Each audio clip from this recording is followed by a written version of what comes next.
Hi there, gorgeous! In today's video, I'm sharing a new makeup trend with you that has recently surfaced, and I'm not really sure if this has been talked about on YouTube yet. I haven't really looked, to be honest with you, but I wanted to talk about it here today with you in case you start to see it being shared and you're wondering how to achieve a look like this. I'm going to show you step by step how to do that today. So this trend is called Buttery Skin, and it's exactly how it sounds. This was developed by a makeup artist by the name of Isabelle De Vries, and if you go on her Instagram page, I'm showing you pictures specifically from her Instagram profile here, you can see what buttery skin looks like. They claim that it's similar to the glass skin craze, which from my understanding is a Korean skincare routine that makes your skin appear glass-like. I did a lot of research on it and I can't believe how much is involved in that process, but this is more of a makeup technique rather than a skincare regimen. And when she was interviewed, she says she came up with the term buttery skin because it gives off the same silky smooth texture and natural sheen that butter has. So makes sense. Now this trend is not for everyone. Most trends aren't, and this one especially is not for those of us with oily skin. I mean, I look like this after 3 hours if I'm wearing the wrong foundation. I know you feel me if you're oily. So this is more meant for those with dry, normal, possibly combination skin type. The most important part of achieving this trend is the skin prep that goes into it beforehand. So you do want to make sure you are exfoliated, remove all of the dry patches that can appear later on, and you also want to be hydrated, moisturized extremely well. If you have time for a sheet mask, that is highly desirable for this kind of look. I recommend the Garnier Moisture Balm sheet mask. It contains hyaluronic acid also, so it will help to lock all of that moisture into the skin. But if you don't have time for a sheet mask, that's okay. I did exfoliate this morning, so I got that part covered. And instead of using a sheet mask, I'm going to use the Garnier Skin Active Moisturizer. This is one of my most favorites. It's extremely hydrating. But a little bit goes a long way, especially on me. I use it interchangeably with some of my Paula's Choice products, and I've really been enjoying it. I'm trying new skincare every now and then as my skin allows for me to, and so far this one has not broken me out or given me any issues. Still find myself going back to Paula's Choice though. I tell you what, my skin really can tell when I stop using those products. There's something in them. And if you would like to know what's on my eyes today, I'll have all the details listed for you down below in the description box. Then you want to add a illuminating primer. The one that I'm using is No. 7's Skin Illuminator. And you can use this product one of 3 ways. As a primer, like I'm doing here.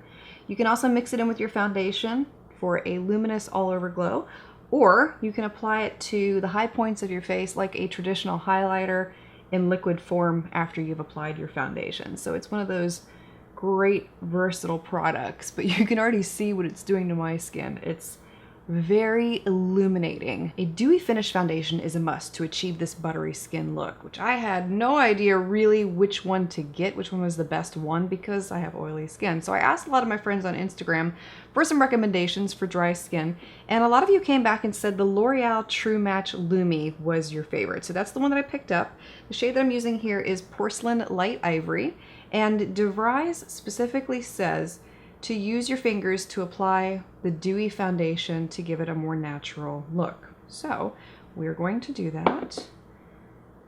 And I'm starting in the center of the face and blending it outwards.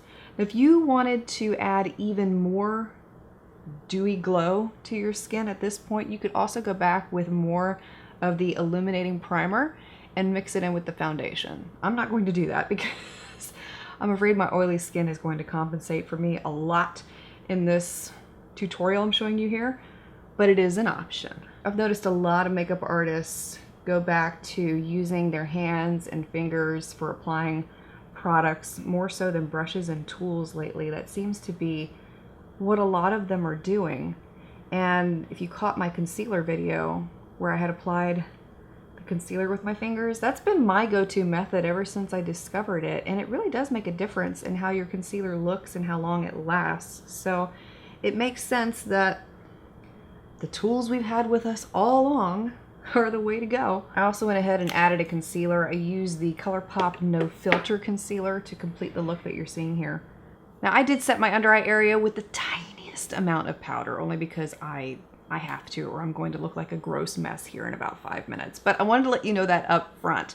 Now for the cheeks, Isabelle recommends sticking to liquids and creams for your blush and your highlighter, and she says that she does use powder for contour, so you don't lose the depth on your face. But I'm going to make that a cream product too, using one of my favorites from Sonia Kashuk. This is her Warm Tan Undetectable Cream Bronzer. You make this look your own though. You do it however you want to do it. I love this cream bronzer, and since we're sticking with creams for this look, I don't mind using it. I'm blending this in with a damp makeup sponge, so everything becomes seamless. Boy, you can really see that glow on my cheek right there. The cream blush that I'm choosing to use for this look is Chanel's number 21 Cream Stick Blush. And this is a pinky peach, great consistency, and excellent color payoff. L'Oreal makes one very similar to this. If you like the way that this looks on the skin, they make one in their infallible line called Fresh, I want to say. I could be wrong on the name, but it's very similar, both in consistency, color, lasting time on the skin, and I would go so far as to consider it a dupe. If you apply too much blush, don't worry about it. Story of my life, happens every time. You can also go back with a little bit more of the foundation and blend over the edges to help sheer it out a little bit more. You can also take a damp makeup sponge like the one I'm using here and tap along the blush until it blends into the skin a little bit more. You have the option of adding a highlighter at this point too on the tops of the cheeks. You can do that with a liquid highlighter, a cream highlighter, it's up to you. I really like these drops from I Love Revolution. These are called Unicorn Glow, and they are very similar to the Cover FX drops. They actually remind me a lot of Benefit's High Beam, but in a little bit of a different color. And you can see what happens when you use those. Very illuminating. And you don't need much of those either. I'm going to be using a different product, and this is one that was specifically recommended by Isabelle De Vries. She says the secret sauce to her buttery skin look is using a product from Danessa Myricks, who is also a well-known makeup artist. This is her Dew Wet Balm. I ordered this specifically for this video. You can see it is completely clear. There's nothing to it. And basically this is supposed to give you a very shiny appearance wherever you apply it on the skin. So again, using my fingers, I am going to take some of this and apply it on the high points of the cheeks. And you can see what it does. It gives the skin a very wet appearance. She also says you can apply this on your eyelids, which I'm not going to do today because I'm filming other videos, and you can apply it on the top of your Cupid's bow, so right about there. And I wouldn't be surprised if you applied this to the bridge of your nose, tops of your eyebrows. It could look really beautiful there too, but you can see what it does. This would be a great product for summer when you do want a wet skin, dewy skin look. I've used a little too much, obviously, so you can see it on camera, but if you use a small amount, a little bit goes a long way with this stuff. And now that you've seen it, I'm going to go ahead and tap some of it into the skin to help minimize the appearance so it's not blazing. The final step in this look is to set everything with the Dewy setting spray. The one that I'm using here is from Milani. It's their Make It Dewy setting spray, 16-hour wear, which is another product I bought specifically for this video.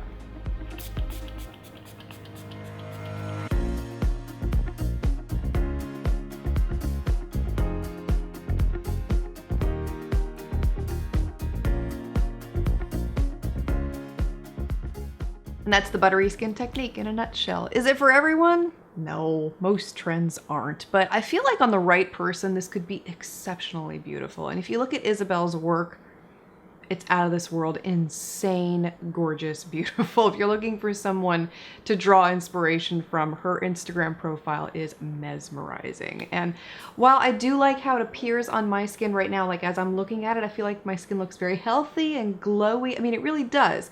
It's not something that I would feel comfortable with wearing on a daily basis because honestly, it looks like I forgot to blot. That's just me. And the longer I wear this, my natural oils would break through and I would just look like a big grease ball. But like I said, on the right person, it could be extremely beautiful. And I think in photography, it's also equally beautiful. But let me know your thoughts. Is this a trend that you will be trying or not? If you're interested in any of the products I used in today's tutorial, I will have all of them listed and linked for you below as well. Thanks for watching, and I'll see you next time.